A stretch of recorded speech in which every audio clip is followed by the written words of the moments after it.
মাশাআল্লাহ, কি দারুণ ভিউ! বনদের মধ্যে ফাঁকা রাস্তা, রাস্তার দুই পাশে গাছের সারি। যদিও একটু পাতলা হয়ে গেছে,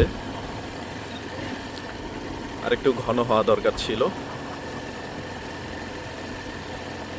সম্ভবত গাছ লাগিয়েছিল, নষ্ট হয়ে গেছে, মরে গেছে, লোকজন তুলে নিয়ে গেছে।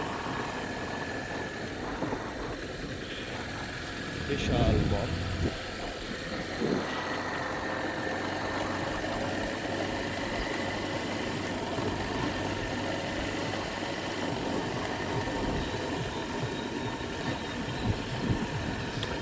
বিয়ে বাড়ি মনে হচ্ছে, মসজিদও আছে পাশে।